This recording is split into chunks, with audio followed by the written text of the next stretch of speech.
Najasyi ini dia tahu sifat-sifat Nabi akhir zaman itu. Maka terjadilah dialog. Ditanya siapa dia, keturunan siapa, apa sifat-sifatnya.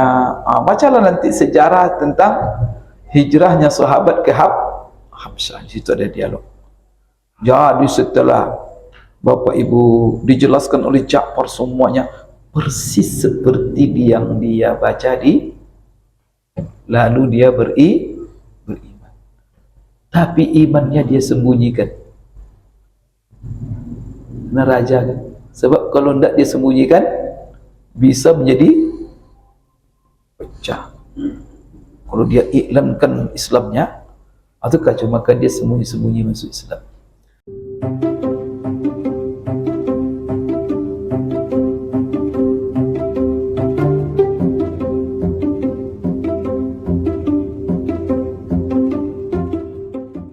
Assalamualaikum warahmatullahi wabarakatuh.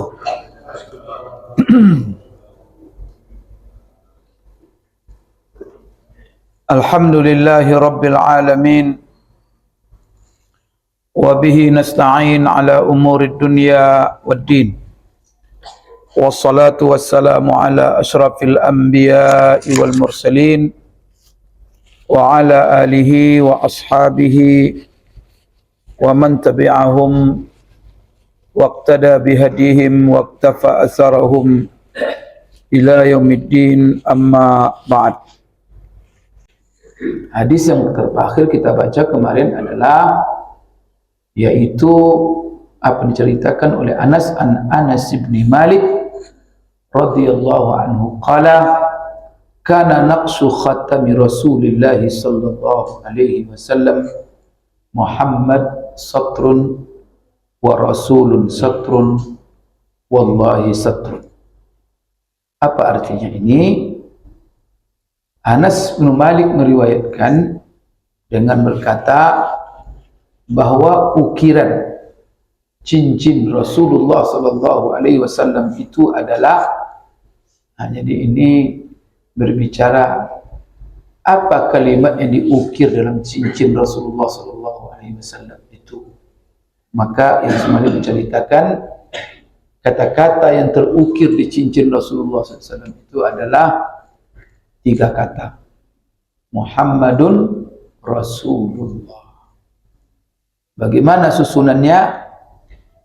Muhammad 1 baris, ini 3 baris dia. Muhammad 1 baris, Rasul 1 baris, kemudian Allah 1 baris. Jadi bukan 1 baris panjang begini. Muhammad, Rasul, Allah. Al-Hafiz Ibnu Hajar Asqalani mengomentari hadis ini bahwa apa yang diceritakan oleh Anas bin Malik ini zahirnya menunjukkan bahwa tidak ada tambahan tulisan atau ukiran lain di cincin Rasulullah, cuma 3 kata itu saja. Nah, ini kesan daripada apa yang Anas ceritakan, Muhammad Rasulullah, itu aja. Nah, itu yang pertama. Kemudian yang kedua, hadis ini menunjukkan kata Hafiz Ibnu Hajar Asqalani. Nah, di sini dalam Sahih Bukhari. Maka Hafiz Ibnu Hajar Asqalani mensyarah hadis ini di dalam bukunya yang terbaik dalam syarah Sahih Bukhari yang bernama Fathul Bari fi syarhi Sahih Bukhari. Jadi di dalam syarahnya itu dia katakan hadis ini menunjukkan beberapa hal secara zahir. Pertama, bahwa cincin Rasulullah itu hanya terukir padanya itu hanya 3 kata, Muhammad Rasulullah. Pertama. Kedua, zahir hadis ini juga menunjukkan bahwa susunan kata-kata itu seperti yang ada di dalam hadis Anas. Jadi Muhammad, Rasul, Allah. Jadi apa namanya, 3 baris disusun. Yang mana ini tidak seperti susunan biasa. Jadi kata Hafiz Ibnu Hajar, ya dia tertibnya Muhammad Rasul Allah, betul begitu. Tapi dia tidak ditulis seperti tulisan biasa. Kenapa?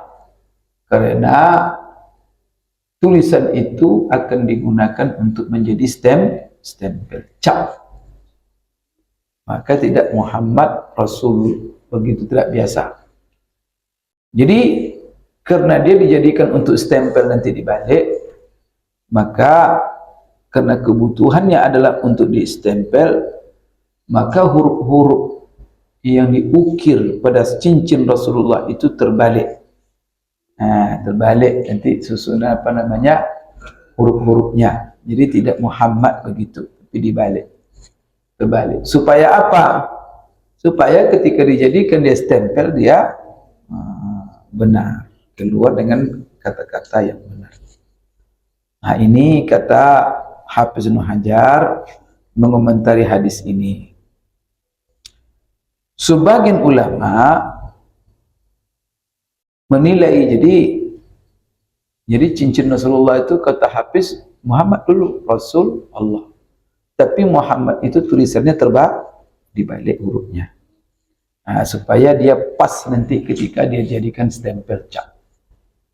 Tapi sebagian ulama mengatakan bahwa tulisan Muhammad Rasulullah itu tidak seperti yang dikatakan oleh Hafiz Ibnu Hajar tertib Muhammad Rasulullah, tetapi tulisan itu ditulis dari bawah ke atas. Berarti kalau kita lihat cincinnya itu Allah dulu, Rasul baru Muhammad. Nah, jadi ini sebagian menerjemahkan tulisannya dari bawah dulu, Muhammad Rasul Allah. Ini bukan Muhammad Rasulullah. Ini sebagian ulama mengatakan begitu. Ya, ini artinya lafaz Allah itu di baris teratas di antara baris yang tiga. Dia sepakat mengatakan dia 3 baris memang, tapi baris di atas itu apa? Muhammad atau lafaz Allah. Kata Hafiz Ibnu Hajar, yang di atas itu adalah Muhammad, baru Rasul, baru Allah. Kata sebagian ulama enggak, dia terbalik tulisannya. Muhammad dari bawah, Rasul Allah, berarti Allah paling di atas di antara baris yang 3 itu. Muhammad adalah paling bawah. Jadi wa Muhammad fi asfaliha. Jadi Allah Rasul Muhammad, begitu. Muhammad Rasul Allah ke atas. Tetapi hal seperti ini dikomentari oleh Hafiz Ibnu Hajar. Apa yang dikatakan oleh ulama ini bahwa tertibnya dari bawah, katanya Muhammad Rasul Allah ke atas. Tapi kata Hafiz Ibnu Hajar, apa yang dikomentari oleh ulama ini, saya tidak dapatkan satu pun dalam riwayat-riwayat hadis yang lain yang menjelaskan hal itu. Bahkan di dalam satu riwayat yang disebut riwayat Al-Ismaili, berbeda sekali dengan apa yang disebut oleh ulama ini. Bahkan di dalam riwayat itu dikatakan Muhammad Satr, was-Satr tsani Rasul, was-Satr tsalis Allah. Nah, jadi ada di satu riwayat itu dijelaskan satrnya. Kalau riwayat Anas tidak, dia katakan cuma bahwa ukiran cincin Rasulullah itu adalah Muhammad 1 baris, Rasul 1 baris, Allah 1 baris, begitu saja, tanpa menjelaskan ini baris pertama, baris kedua, baris ketiga. Sehingga bisa berbeda penafsiran. Namun di riwayat namanya Ismaili, kata Hafiz Ibnu Hajar, itu dijelaskan Muhammad Satr, Muhammad itu 1 baris, kemudian baris keduanya Rasul, baris ketiganya Allah. Berarti tidak dari bawah yang dikatakan sebagai ulama. Ini komentar daripada Hafiz Ibnu Hajar menukil dari sebagian ulama. Baik, Hafiz Ibnu Katsir, yaitu Imam Ibnu Katsir, Ibnu Katsir ini Bapak Ibu sekalian yang punya tafsir yang terkenal dengan tafsir Ibnu Katsir. Beliau ini banyak bukunya. Di antara bukunya ada buku dalam fikih, ada buku dalam tafsir, kemudian ada lagi buku dalam sejarah. Dia punya buku sejarah Al-Bidayah wan Nihayah. Jadi itu, termasuklah di dalamnya ada sejarah tentang Rasulullah SAW dan tentang kepribadian Rasulullah. Buku itu panjang. Nah, dia mengungkap dalam buku itu sejarah semenjak dunia atau semenjak Nabi Adam sampai ke zaman dia. Dia tulis. Di ulama ini luar biasa, Hafiz Ibnu Katsir ini. Dan dia adalah mazhabnya Syafi'i.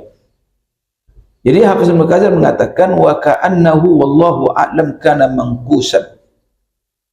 Jadi kalau saya melihat, katanya, demi Allah yang lebih tahu, bahwa cincin Rasulullah itu diukir, wa kitabatuhu maqlubah, dan tulisannya itu terbalik. Nabi Muhammad itu ditulis terbalik, tapi dia di baris pertama. Rasul terbalik juga, Allah terbalik. Wa kitabatuhu maqlubah liyutba 'ala istiqamah, supaya nanti ketika dia dijadikan stempel cap, maka dia nanti capnya itu muncul dengan benar. Nah, ini kata Ibnu Katsir. Ada pula mengatakan waqad qila, ada juga yang mengatakan bahwa tulisan itu tidak terbalik, biasa saja katanya, dan distempel seperti itu. Nah, namun Bapak Ibu sekalian, dikomentari oleh Hafiz Ibnu Katsir masalah ini dalam bukunya Bidayah wan Nihayah. Namun keabsahan ini perlu ditinjau. Kalau dia tulisannya lurus tidak terbalik, itu perlu ditinjau katanya. Dan saya tidak tahu satu sanad pun yang sahih dan juga dhaif yang menjelaskan hal itu. Nah, ini Bapak Ibu sekalian tentang cincin ataupun ukiran daripada cincin Rasulullah SAW. Kemudian, bolehkah kita membuat ukiran-ukiran cincin kita seperti yang diukir oleh Rasulullah SAW? Baik, kita ukir dengan ada Allahu Akbar, kemudian ada lagi Subhanallah.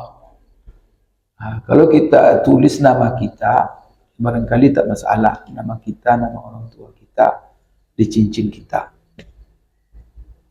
Tapi kalau seandainya ditulis zikir, ditulis lafzul jalalah nama Allah, ini dipermasalahkan oleh para ulama. Nah, kalau Rasulullah menyebut Muhammad Rasulullah, itu kan untuk kepentingan stempel cap. Tapi kalau kita membuat zikir-zikir, kepentingan apa? Tapi secara umum ada yang mengatakan boleh, ada yang mengatakan makruh. Tapi dengan catatan, yang mengatakan boleh itu ya selama aman, tidak dibawa-bawa ke tempat-tempat yang kotor. Ini Bapak Ibu sekalian. Jadi kalau dibawa ke kotor ke WC, itu isinya Subhanallah, atau isinya ayat Al-Quran, la haula wala quwata illa billah, kan zikir-zikir. Dibawa cincin itu masuk. Ini dipermasalahkan, dikatakan oleh ulama makruh.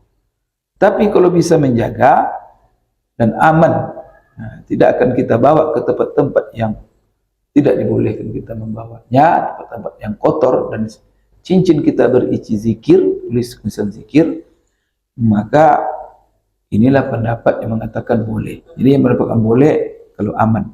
Kalau tidak aman, maka makruh. Kalau sengaja, pokoknya dibuat lukisan nama-nama Tuhan, setelah itu sengaja untuk dihina-hinakan, itu bahaya. Kalau dia muslim jadi murtad dia.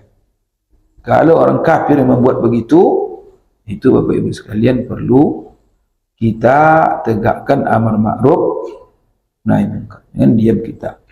Agama dihina, lapas-lapas suci, kalimat-kalimat suci dalam agama kita dihina. Ada kemarin di YouTube, tapi tidak tahulah benar tidak benarnya. Nah, yang namanya media sosial ini sekarang kan tidak bisa kita serap semuanya, Bapak Ibu. Nah, ada orang kadang-kadang dilihatnya, ditonton, wah, ya perlu cross check dulu. Maka saya tidak menyebut nama negaranya. Jadi ada satu negara, orang kayanya membangun hotel. Kemudian di satu tingkat hotel itu karpetnya, itu semuanya tertulis ayat Quran, kemudian nama Nabi Muhammad, nama-nama lapas Allah, itu di karpetnya semua. Satu tingkat full itu. Ada di itu gambarnya. Jadi kan yang namanya media sosial kan bisa rekayasa. Kadang orang-orang yang ingin Allah ada. Kalau benar itu Bapak Ibu, maka kita harus hujat itu. Di situ mereka pesta-pesta, diinjak-injak Al-Quran itu, diinjak-injak lapas Allah, diinjak-injak nama-nama, ditaruh di karpet, Pak. Jadi satu lantai hotel itu karpetnya semuanya tulisan Al-Quran. Kurang ajar sekali. Kalau itu benar, memang sudah keterlaluan. Mereka menghina Islam, merendahkan umat Islam. Kemudian ditaruh pula anjing, masukkan anjing, injak-injak oleh anjing. Memang sudah keterlaluan. Kemudian di video-video kan disebar-sebarkan, mancing-mancing. Itu bisa jadi karena akhir-akhir ini di barat bagaimana mereka membakar-bakar Al-Quran. Apa pula salah Quran sama dia? Memang tidak ada akal. Memang orang kafir itu akal tidak ada. Apa pula Quran itu ngapain Quran? Tidak dia baca itu petunjuk tuh dong. Kalau dibaca itu injak-injak Quran dia bakar-bakar. Orang-orang kafir itu memang kata Allah, ya hidup tak ada akal. La yaqiluna biha, akal tidak ada. Itulah sayangnya Bapak Ibu. Hanya orang Islam tunduk kepada mereka, ikut-ikut mereka. Kita alhamdulillah tinggi kita dengan Quran, tinggi mulia kita dengan sunnah Rasulullah. Isinya petunjuk, pedoman hidup yang bersih, yang benar, masuk akal, isinya kebenaran, isinya keadilan, isinya kejujur, tidak ada yang kotor. Tapi mereka kepingin kotor, namanya kafir, ingin hidup berkata dia. Quran itu isinya aturan. Tidak bisa mereka hidup apa kata selera mereka, karena diatur. Kita diatur oleh Allah. Kenapa? Supaya kita menjaga kemanusiaan kita. Karena kalau tidak diatur manusia ini dengan petunjuk Allah, jadi hewan dia. Nama hidup dengan hewan. Ada bedanya. Cara berpakaiannya, cara makannya, motivasi hidup ini sama dengan hewan. Jadi dunia. Hewan makan kenyang perutnya apa itu. Malah kata Allah lebih baik hewan dari mereka. Kalau hewan ya makan mereka gemuk, bisa daging dimakan. Kalau mereka gemuk, mau diapakan? Jadi bangkai. Dilihat menjijik kita. Kalau manusia, itu untuk makan kerja di dunia ini. Mereka kepengen, mereka sudah menghinakan diri mereka dengan tidak beriman.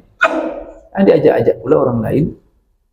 Maka kita alhamdulillah, izzah kita dengan Allah, izzah kita dengan Rasulullah, izzah kita bersama orang-orang beriman. Tolong dipertahankan tuh Bapak Ibu. Jangan kita mau dibola-bola oleh orang-orang tak beriman itu. Jangan kita sampai tunduk-tunduk menjadi hamba. Saya selalu katakan Bapak Ibu, orang-orang kafir itu memperdaya kita, menghina kita lewat apa? Pertama lewat cinta dunia. Hubbud dunia. Jadi kalau kita cinta dunia, kita dipermain-mainkan ya. Kasih duit, Jangan sholat, kasih kita duit, suruh kita berantem, kasih duit, pakai duit aja. Padahal orang beriman ini hidupnya bukan untuk dunia. Dunia ini kan dari kata dunia. Dunia tahu artinya Bapak Ibu? Hina. Kita nyebutnya dunia. Dunia itu bahasa Arab. Dari kata adna, dani'ah. Dani'ah itu coba lihat dulu kamus. Sesuatu yang paling hina itu dani'ah namanya. Itulah dunia. Mereka hidup untuk dunia, untuk yang hina. Kalau kita hidup untuk apa? Untuk yang mulia.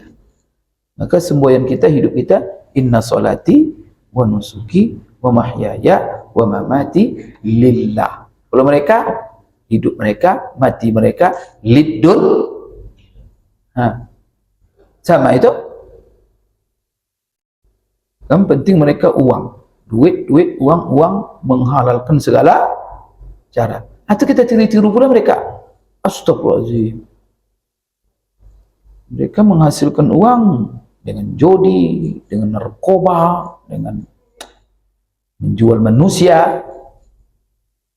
Kalau kita barang-barang haram semua itu kita tiru-tiru pula.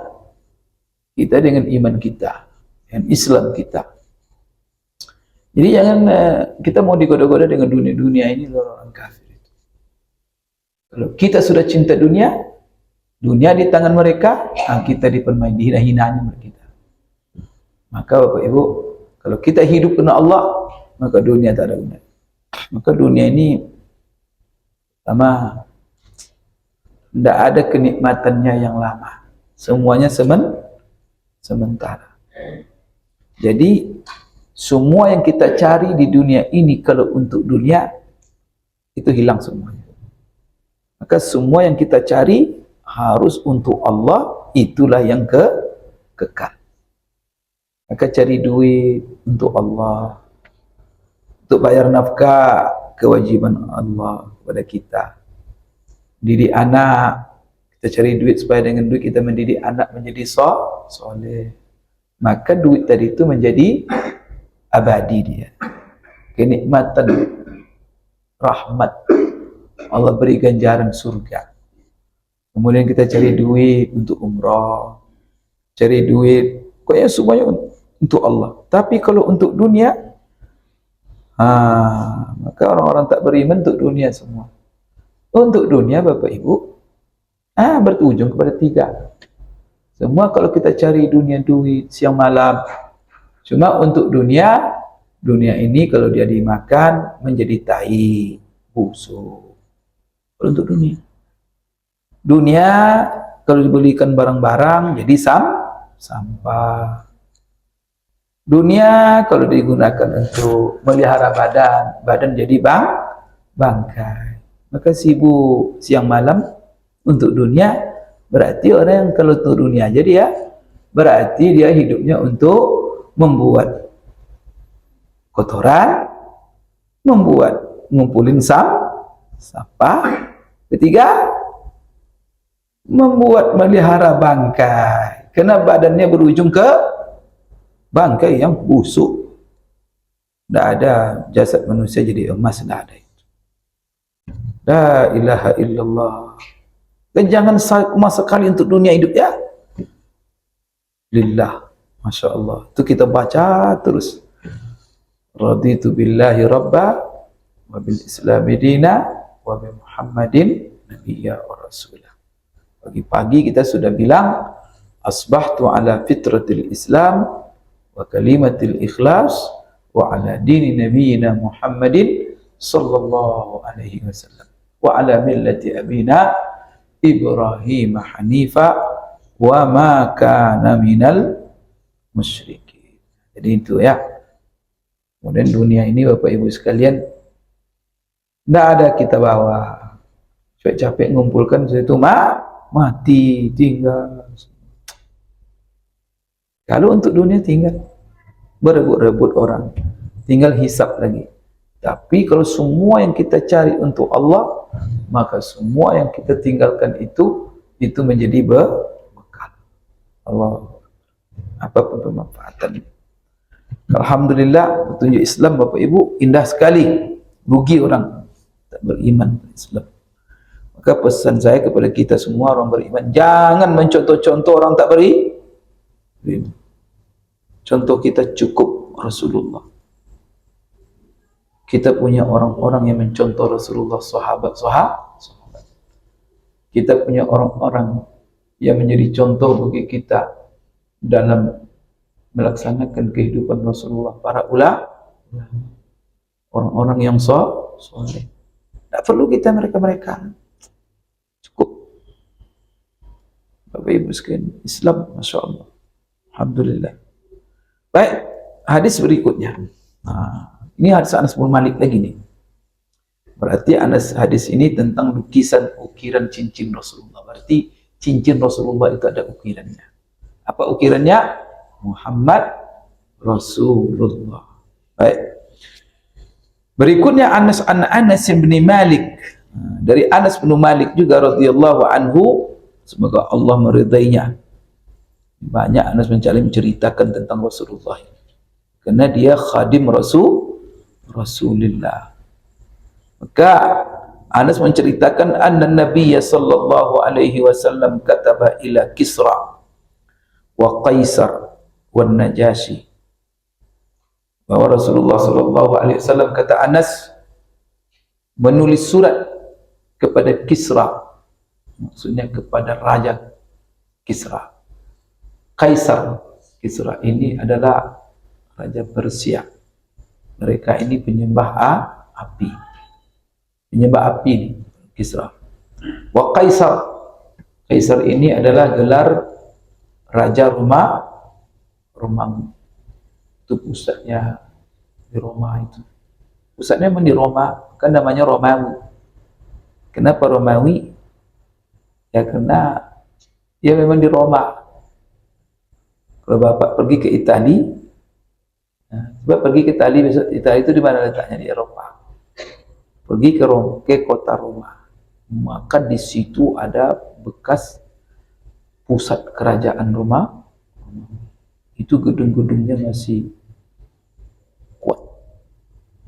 Bapak nanti bisa masuk melihat tuh istana. Disitulah sentral Romawi itu. Romawi itu sebelum Isa, lama mereka berkuasa. Maka setelah Rasulullah hidup, tunduk di hadapan, takluk mereka di tangan sahabat Rasulullah sallallahu alaihi wasallam. Kekuasaan, dan mereka menguasai sampai ke Afrika. Saya sampai melihat istana-istana Romawi ini sampai ke Tunisia, sampai ke Yordania, muter dunia ini. Besar, luas sekali kekuasaannya. Jadi Qaisar namanya. Rasulullah menulis waktu dia hidup kepada Raja Persia, Raja Kaisar Romawi. Itulah sebabnya kalau Isa itu bukan di Roma lihat lahirnya. Dan kita kadang bertanya, kenapa kok di situ pusat agama Nasrani? Padahal Isa itu lahir di Palestina. Dan tidak pernah Isa itu ke Roma. Itu kadang-kadang yang menjadi pertanyaan. Kok kenapa Roma itu menjadi pusat? Roma itu agama penyembah berhala. Penyembah berhala mereka. Nah, kalau Persia, Kisra itu penyembah api. Wan Najasyi. Nah, kalau Wan Najasyi ini Rasulullah juga menulis kepada Raja An-Najasyi. Najasyi ini gelar untuk raja dari Habsyah, itu Afrika. Nah, tapi kalau ini agamanya Nasrani, berarti Kisra penyembah api, Kaisar penyembah berhala, Najasyi penyembah, itu adalah Nasrani. Kepada raja-raja itu semua Rasulullah menulis surat. Isi suratnya apa? Ringkas saja isinya. Aslim taslam. Masuk Islam kamu Itulah hebatnya Rasulullah sallallahu alaihi wasallam. Kenapa tidak penduduk-penduduknya disuratinya? Maka itu dakwah itu penting. Pertama, simpul-simpulnya. Karena kalau rajanya Islam tentu ikut rakyatnya semuanya. Jadi kalau memegang ular, pegang dari kepalanya, jangan dari ekornya, pegang kepalanya. Kan itu kan strategi itu kan. Rasulullah, kenapa kepala-kepala saya disurati? Kenapa tidak rakyat biasa? Nah, kalau rakyat berapa banyaknya? Kemudian kalau raja yang Islam ikut semua. Itulah pentingnya kita berstrategi, memilih ketika membuat program apa prioritas. Jadi ketiga-tiga raja inilah Rasulullah menulis. Ketika dia menulis surat faqila lahu, maka diberitahu kepada Rasulullah sallallahu alaihi wasallam, innahum la yaqbaluna kitaban illa bi khatamin fasagha Rasulullah khataman. Jadi dibilang sama dia, ya Rasulullah, mereka kalau engkau tulis surat sama mereka, tradisi kebiasaan mereka, mereka tak akan terima sebuah surat yang masuk ke mereka, dan mereka apalagi kan mereka baca, terima aja enggak, kecuali kalau surat itu ada stempel. Itu kata sahabat membisikkan. Berarti ini kebiasaan Najasyi, Kaisar, Kisra, dan juga Kaisar. Raja-raja itu tradisinya kalau mereka menerima surat harus. Itu tradisi mereka. Maka bagaimana Rasulullah menyikapi? Rasulullah panggil sahabat. Kamu buatkan untuk saya cincin, dan cincin itu adalah untuk stempel surat. Maka dibuatkanlah fasagha. Maka Rasulullah SAW membuat sebuah cincin yang kepentingannya untuk stempel.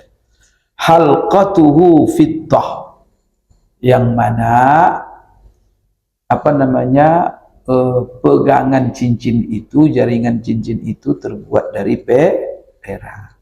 Jadi bahan cincin itu terdiri dari perak. Kemudian terukir di cincin itu kata-kata Muhammadun Rasulullah.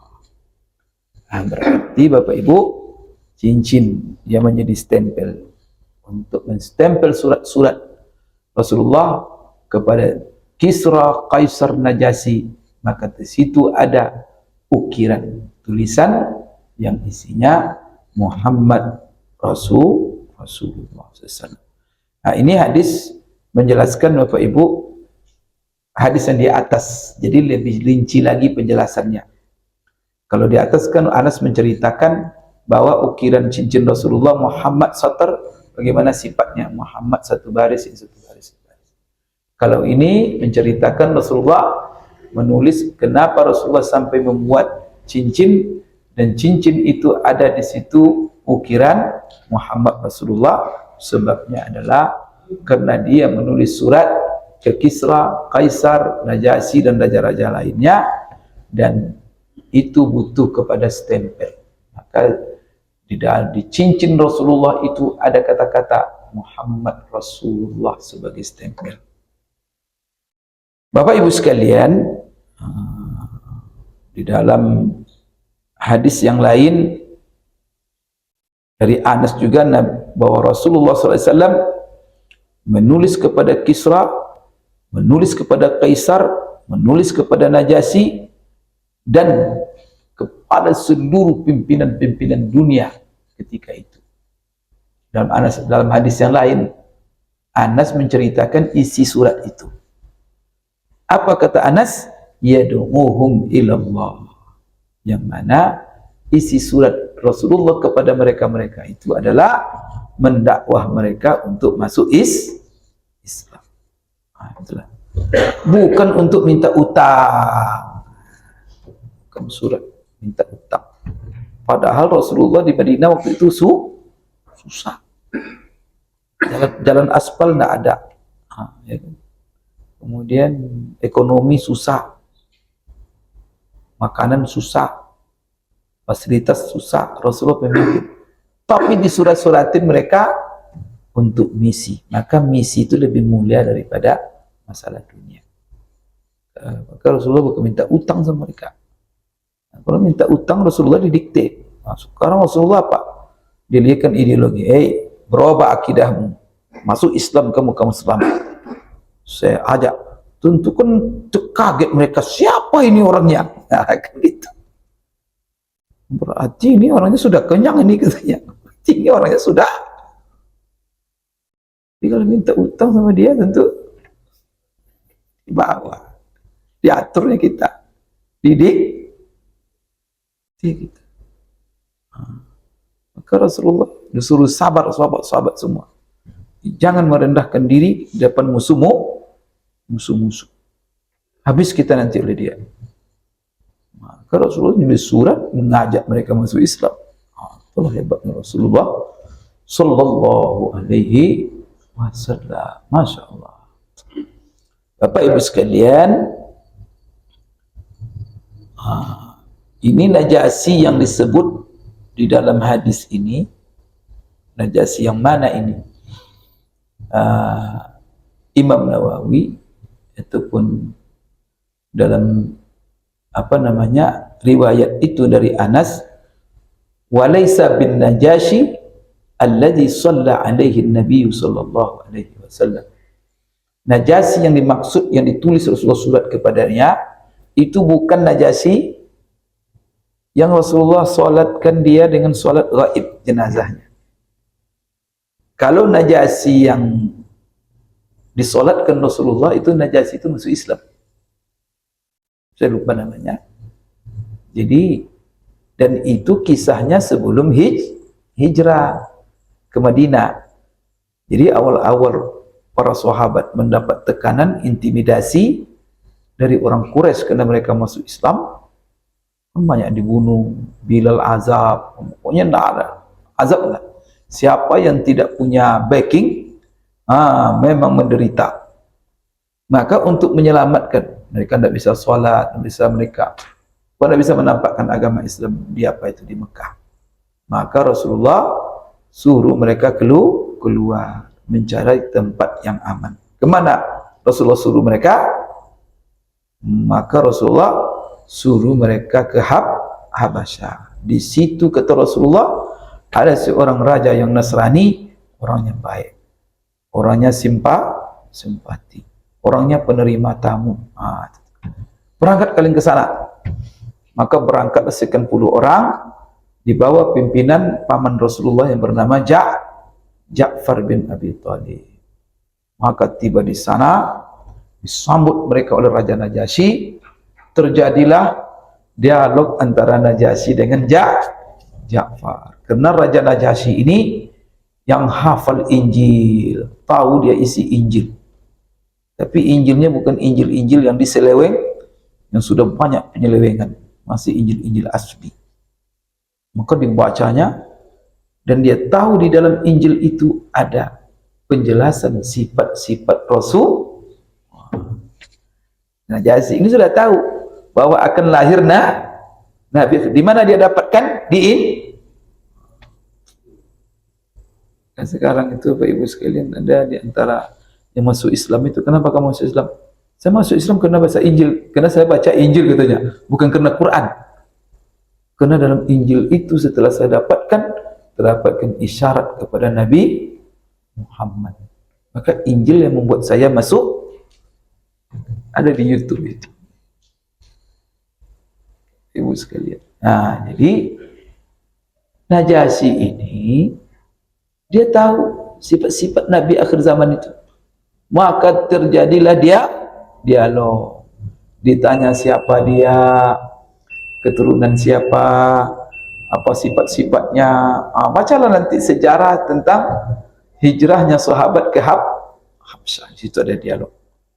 Jadi setelah Bapak Ibu dijelaskan oleh Ja'far semuanya persis seperti yang dia baca lalu dia beriman. Tapi imannya dia sembunyikan. Neraja kan? Sebab kalau tidak dia sembunyikan, bisa menjadi pecah. Kalau dia iklankan Islamnya, atau kacau, maka dia sembunyi-sembunyi masuk Islam. Hanya orang tidak tahu. Nah, maka dia beriman. Kenapa? Karena fakta yang ada di Injil dengan apa yang disampaikan oleh Ja'far tentang sifat Rasulullah persis. Maka dia yakin ini adalah Rasul akhir zaman. Silakan azan dulu, kita sambung.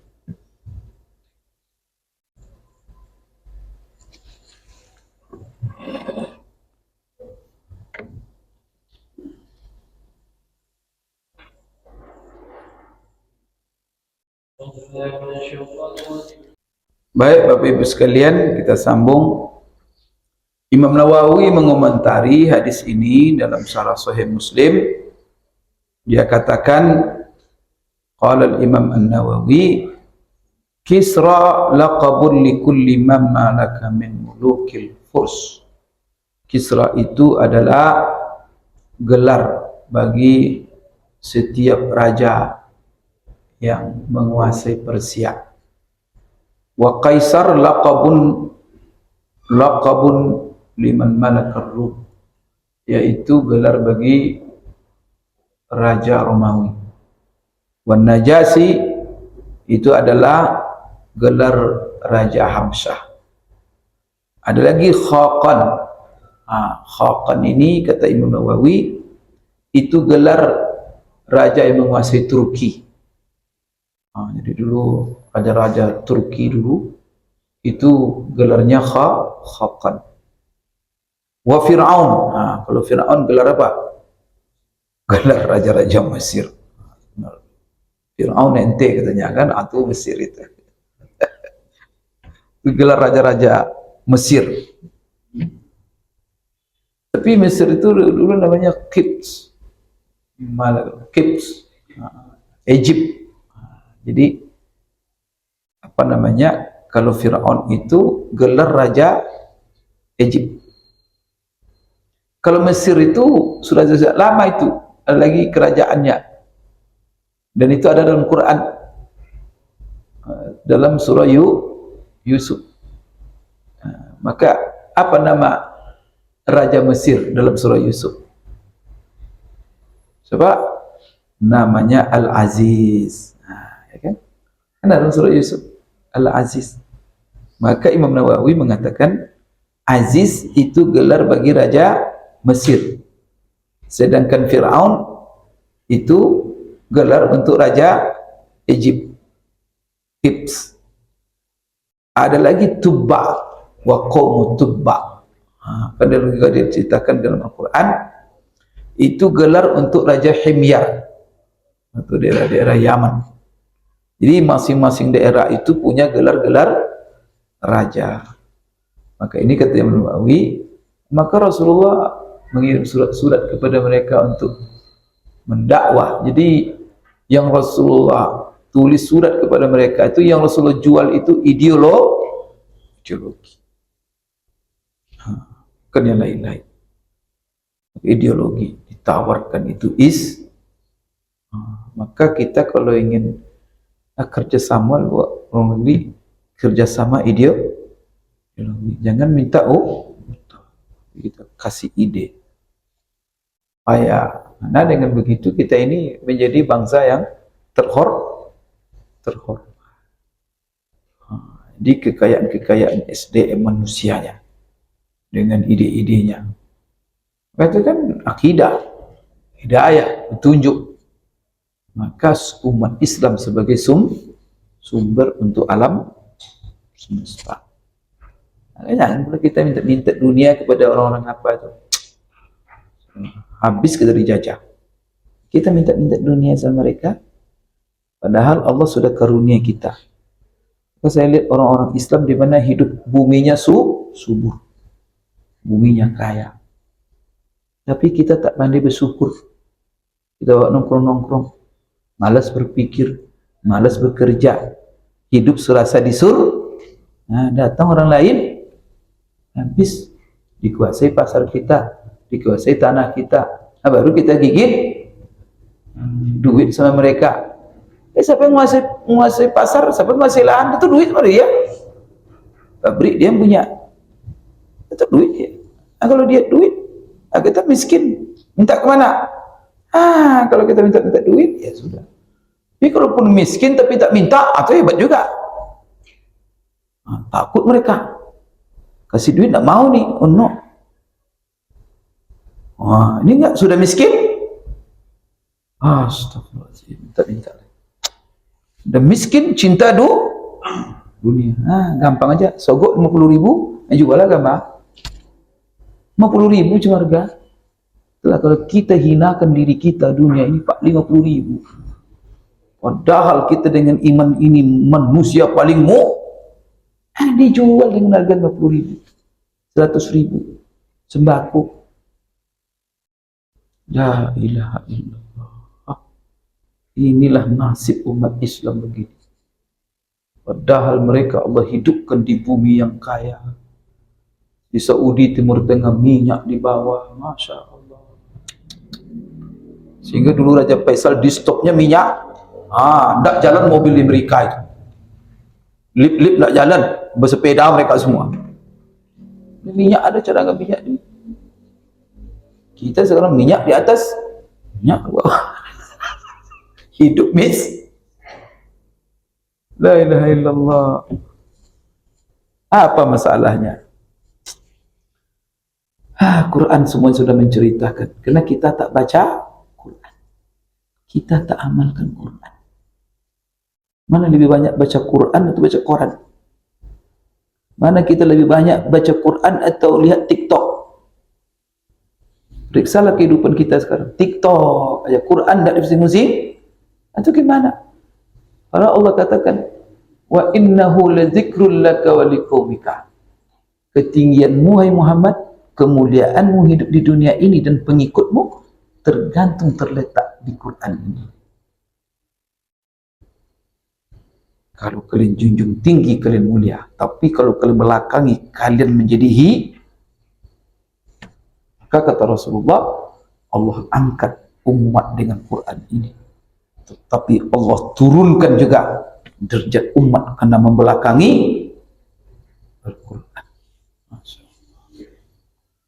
Bapak Ibu sekalian, maka di dalam hadis ini kata Imam Nawawi, wa fi hadzal hadis jawazu mukatabatil kufar wa du'auhum ilal islam wal amalu bil kitab wa bi khabaril wahid. Jadi ini kata Imam Nawawi mengambil pelajaran daripada hadis ini. Hadis ini menunjukkan hukum boleh kita menulis surat kepada orang-orang non-muslim untuk mengajak mereka kepada Islam. Itu. Kemudian juga mulianya tugas berdakwah. Jadi kalau kita hubungan kita dengan orang muslim itu jangan hubungan materi, tapi hubungan bagaimana mengajak mereka kepada jalan yang benar. Ya, dengan diskusi yang baik, ajakan yang baik. Maka perintah Allah dalam Al-Quran kepada Rasulullah dan kepada kita semua, ud'u ila sabili rabbika bil hikmati wal mau'izatil hasanah wajadilhum billati ahsan.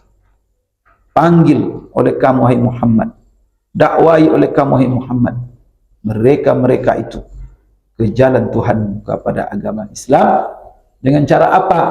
Bil mau'izatil hasanah, dengan cara wasiat-wasiat, nasihat-nasihat yang baik. Wabil hikmah, dengan cara yang bijaksana. Wajadilhum, ajak mereka dialog. Dengan dialog, maka tidak bukan dengan kekuatan perangi, tidak begitu. Kalau mengajak untuk kepada agama Islam itu harus dengan mau'izah hasanah, bil hikmah, kemudian apa lagi? Wajadilhum, dengan dia dialog billati hiya ahsan, dialog dengan cara yang paling baik. Masya Allah. Maka Rasulullah melaksanakan ini, tulisnya surat dengan bahasa-bahasa yang indah. Kemudian juga kata Imam Nawawi, hadis ini menunjukkan wal amalu bil kitab.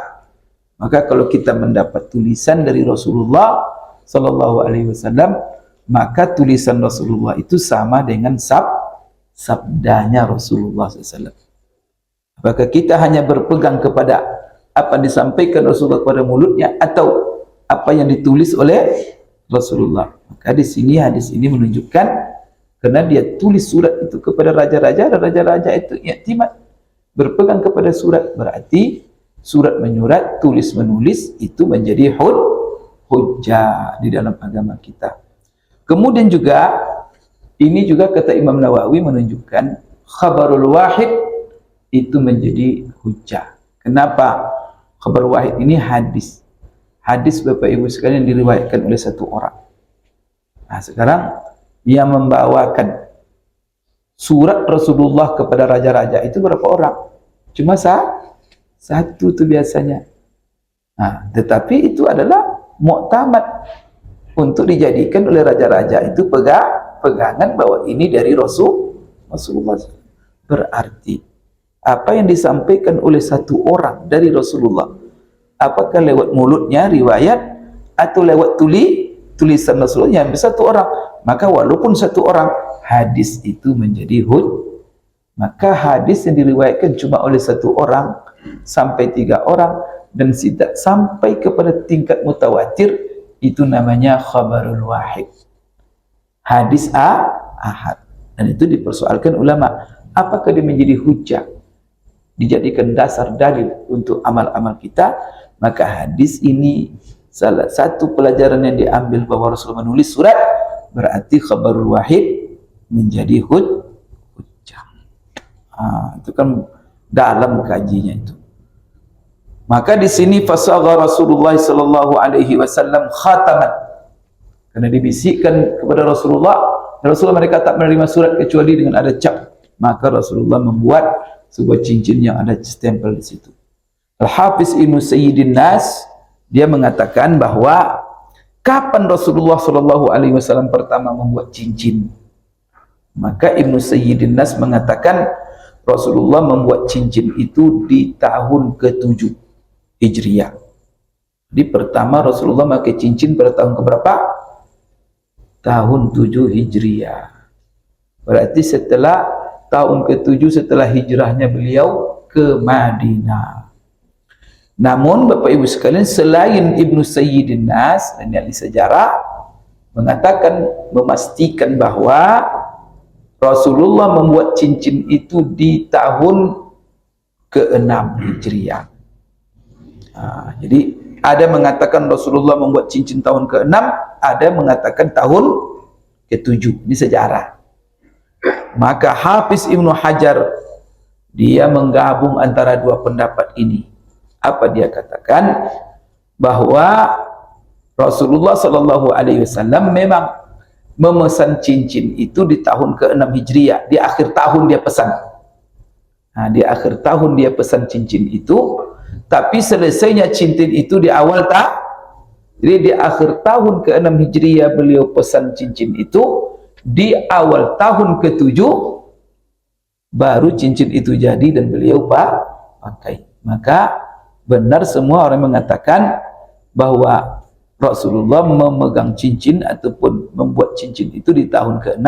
Betul juga yang mengatakan di tahun ke-7. Maka pendapat yang lebih bagus adalah di tahun ke-6 di penghujungnya Rasulullah pesan, di tahun awal ke-7 siap dan beliau pakai. Maka di sini di annahu innamat takhadhu inda irati mukatabatul muluk wa kana irsalu ilmu fi mithl hudna wa kana fi Dzulqa'dah sana sit. Jadi sebenarnya katanya di bulan Dzulqa'dah itu terjadi. Dzulqa'dah tahun ke-6. Berarti kalau awal tahun tinggal Dzulqa'dah, Dzulhijjah, Muharram. Maka Muharram masuk lagi tahun baru. Berarti terjadi perjanjian Hudaybiyah, pernah saya ceritakan di sini, tahun ke-6 di bulan Dzulqa'dah. Setelah Rasulullah pulang, tiba-tiba pulang dimanfaatkannya. Pulang tentu sudah Dzulhijjah. Pulang-pulang ketika itu Rasulullah memanfaatkan perdamaian, perjanjian damai dengan orang Quraisy itu untuk menyibukkan diri mengirim surat-surat kepada raja mendakwah mereka masuk Islam. Dan itu adalah di bulan Dzulhijjah. Nah, kemudian Rasulullah SAW mengirim para utusan-utusan delegasinya yang membawa surat-surat itu kepada raja-raja itu di bulan Muharram tahun ke-7. Jadi tahun keberapa surat-surat tadi ditulis Rasulullah dan dikirim oleh Rasulullah ke raja-raja di seluruh penjuru dunia waktu itu di tahun ke-7.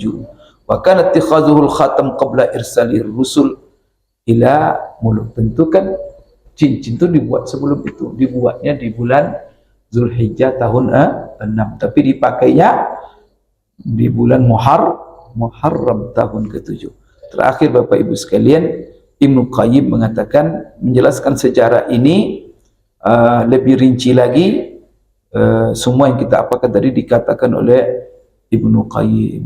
InsyaAllah Bapak Ibu sekalian, kita akan waktu Isya sudah masuk, akan kita dijelaskan rinci lagi nanti masalah melukis ataupun mengukir di cincin ini. Apakah boleh kita sembarang kata-kata? Nanti akan kita perdalam di pertemuan yang akan datang. Itu dapat saya sampaikan. Qul qouli hadza wa astaghfirullah li wa lakum. Subhanakallahumma rabbana wa bihamdik asyhadu an la ilaha illa anta astaghfiruka wa atubu ilaik. Assalamualaikum warahmatullahi wabarakatuh.